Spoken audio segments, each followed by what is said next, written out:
Welcome to Pressing Matters. I am here with my fellow Quilt and Tell podcast host, Tracy Mooney, and we are going to be talking about pressed seams.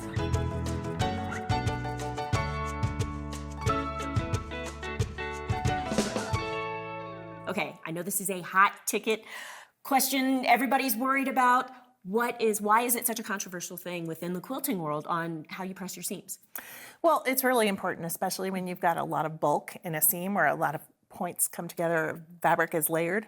But when I learned to quilt, I always learned to press towards the dark. Right. This can be a little bit complicated because sometimes when you press only to the dark, you'll have two pieces come together and the seams don't oppose each other, and so there's a lot of thickness there. Okay. So the other option is to press your seams open. Yes. Completely different look, takes a little bit more time, but it's a little bit easier when it comes to all those layers. All right, yeah, and you have some samples here. So you've got your seams open, Right. and then this is what the front of it looks like, right? Yes. Okay. Yes. So if you notice right here, there is probably about 6 different layers of fabric minimum right there. So pressing the seams open, like you can see here, helps to eliminate that bulk right there. Yeah, because I would never guess there's 6 there. So, oh, that's great. Well, and then you said the other option is pressing to the dark. It is. And you have a sample of that here as well. So I have a traditional trip around the world Okay.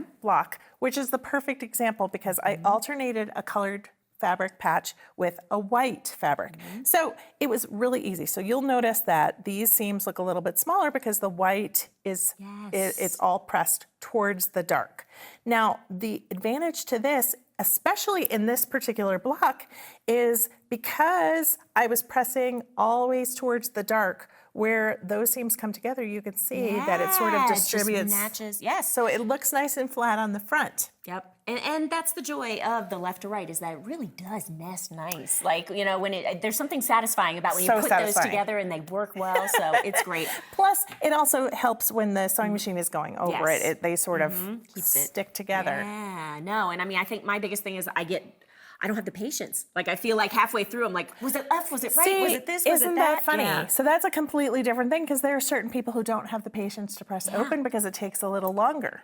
But you do have to plan ahead on a lot of different blocks when it comes to pressing towards the dark. All right, well, let's show everybody how easy it is to do this. We'll show them the options. I've got you some samples here. All right. All right, let's start with that one. Okay, cool. And then I'm going to bring our handy iron over for you to, cordless iron, no less. Cordless iron, nice and hot. All right. So what you do is when you first start out, press your seam to sort of set it. It helps to get the fibers to sort of meld together. All right, so perfect. when we are pressing open, what we do is we lay it out flat like this. I usually give it a little bit of a tug, and then I try to open up the seam with my finger. Okay. And I might run it a little bit to get it started. look And at then that nice what's nice about this iron is that it's got that real sharp point on both sides. So you just run it along.